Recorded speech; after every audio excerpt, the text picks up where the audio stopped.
You know, it's a funny thing, isn't it?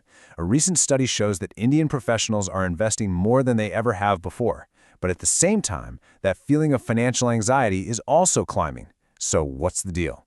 In this explainer, we're going to get to the bottom of this paradox, how we can all move from just putting more money away to actually feeling like we're in the driver's seat of our finances. I mean, just look at these numbers from the FinSafe India study. They're pretty eye-opening. Only about 27% of professionals feel totally ready for an emergency. Then you've got a massive 47% who are basically just leaning on their company's insurance, and they're not even sure it's enough. And then another 26% who just flat out say they're not prepared. You add that all up, and you're looking at nearly 3/4 of us feeling financially vulnerable. That's a huge number. So that really is the big question, right?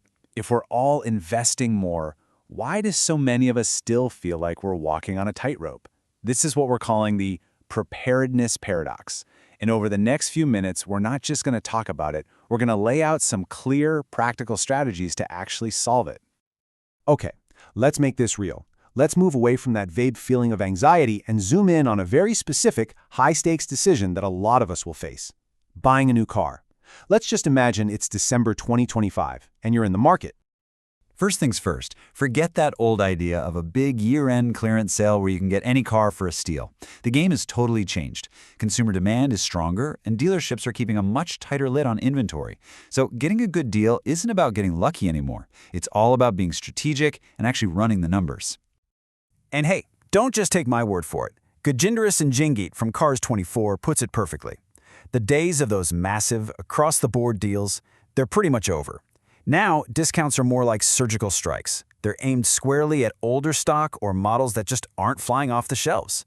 And that means you, as the buyer, have to be just as selective. It really all boils down to one simple question. What's your plan for this car? Because the right deal is totally different depending on your answer. If you're the kind of person who's going to sell it in a year or two, yeah, then grabbing the biggest upfront cash discount or exchange bonus makes a ton of sense. But if you're in it for the long haul, 3, 5, or more years, then things like extended warranties and service packages could actually save you way more money down the road. Okay, but what about that nagging fear everyone has? You know, the model year stigma. The idea that if you buy a car in December, its value just plummets the second the calendar flips to January. Well, let's look at the actual math. The hit to the resale value is typically somewhere between 2 and 10%. For popular SUVs, it's even smaller, maybe just 2 to 4%. So yeah, it's a real factor, but it's manageable. It's definitely not a reason to walk away from a fantastic upfront deal. All right, so we've got a handle on how to think strategically about a big purchase. Now, let's apply that exact same logic to the real engine of our investments, our equities. For a lot of folks, this is where the real anxiety kicks in, especially when you start talking about taxes. So let's clear the air. To really get a grip on equity taxes, you have to start with one simple fundamental rule: first in, first out, or FIFO. It's pretty much exactly what it sounds like. The tax system automatically assumes that the first shares you bought are the first shares you sell, regardless of what you might have wanted to do. And this one little rule, well, it's the source of a really common and often super costly problem. So why do we even have this rule? Well, as Harsh Buddha explains, it's really about creating a level playing field and keeping things simple for the tax authorities. It stops investors from just cherry-picking the best batch of shares from their account to get the lowest tax bill. It creates a standard process for everyone. But, and this is the important part, we can work with this rule. Let's just walk through a quick example. Imagine you bought some shares back in February for 50 rupees each. Then you bought more of the same stock in August, but this time for 75 rupees. Now it's December, and you decide to sell. Because of FIFO, the system forces you to sell that first lot, the cheaper shares from February. This creates a bigger gain on paper, 110,000 rupees, which lands you with a tax bill of $22,000. You had no choice in the matter. But check this out. Here's the fix, and it's totally above board. You simply use 2 DMAT accounts. You put your long-term, low-cost shares in one account, and you just don't touch them. Then you open a second trading account for any new, higher-cost shares you buy. Now, when you sell from that trading account, the FIFO rule only looks at the shares in that account. You sell the shares you bought for 75 rupees. Your gain is much smaller, and your tax bill plummets from 22,000 down to just 12,000. That's a 10,000 rupee saving right there, just for being a little more organized. Okay, we've tackled a big one-time purchase, we've untangled a tricky investment strategy.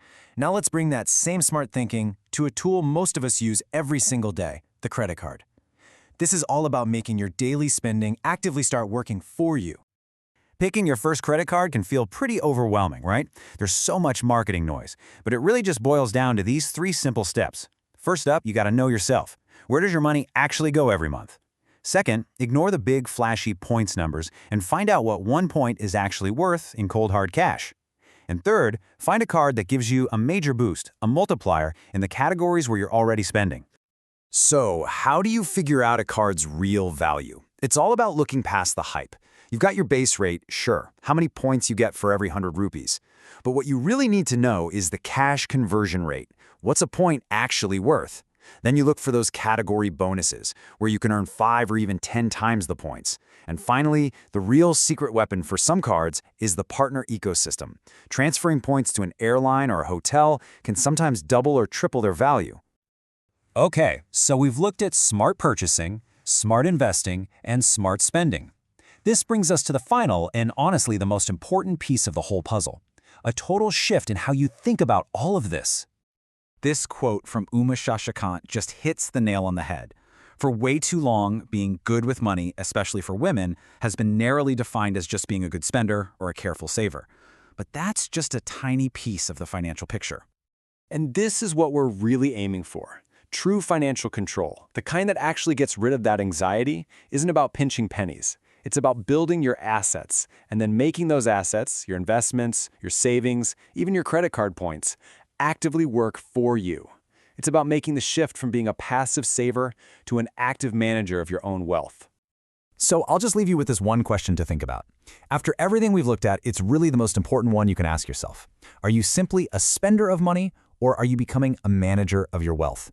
Really think about it, because the answer, well, that's what's going to define your financial future.